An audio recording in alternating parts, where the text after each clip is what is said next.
Welcome to I news. ఇప్పుడిప్పుడే ప్రపంచంలో కొత్తగా పురుడు పోసుకుంటున్న ఏఐ యుగం. ఈ యుగానికి కేంద్ర బిందువు ఎక్కడ ఉండబోతోంది? గత దశాబ్దంలో సిలికాన్ వ్యాలీ గురించి విన్నాం, కానీ ఇప్పుడు the spot light is on India.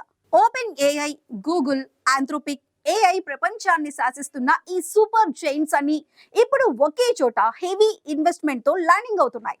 అదే భారతదేశం. ప్రపంచ ఏఐ పరిశోధనలో మన దేశం కేవలం బ్యాక్ రూమ్ ఆపరేషన్ సెంటర్ గా ఉండటం లేదు, ఇకపై ఏఐ చరిత్రను తిరగరాసే ఫ్రంట్ ఆఫీస్ గా మారబోతోంది. ఈ టెక్టోనిక్ షిఫ్ట్ కు ఉన్న అసలు కారణం ఏంటి? ఈ న్యూ డిజిటల్ వార్ లో భారతదేశం సీక్రెట్ వెపన్ ఏంటి?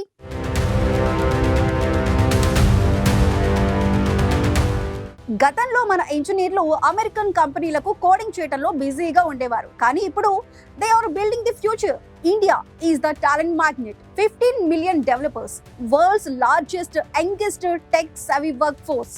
ఈ huge scale, this is the key. Anthropic CEO వచ్చి ప్రైమ్ మినిస్టర్ ని మీట్ అయ్యారంటే ఇట్స్ ఏ పబ్లిక్ డిక్లరేషన్. ఇండియాను కేవలం కన్స్యూమ్ చేసే మార్కెట్ గా కాదు, గ్లోబల్ ఏఐ మోడల్స్ ను ట్రైన్ చేసే మిషన్ లాగా చూస్తున్నారు. మన geopolitical stability, economic growth ఇవన్నీ కలిసి perfect strong signal పంపిస్తున్నాయి. But this fight is not easy. మనకు స్కీమ్స్, విజన్స్ ఉన్నాయి, కానీ రియల్ ఛాలెంజెస్ కూడా ఉన్నాయి.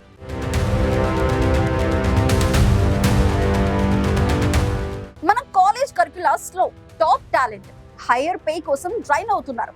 ఇండియా ఏఐ బ్రెయిన్ ను బయటకు పంపుతున్న హెడ్ క్వార్టర్ గా మిగలకూడదు. అందుకే the government finally made a bold move, India AI machine.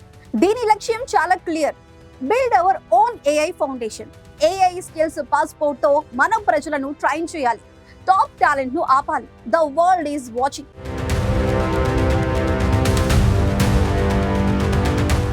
India ఇప్పుడు క్రూషియల్ జంక్షన్ లో ఉంది. మన దేశం ఏఐ ని కేవలం ఫాలో అవ్వాలా, లేక ఏఐ కి లీడ్ ఇవ్వాలా? The decision is now. 2030s, it's our AI decade. The next AI break through will be made in India.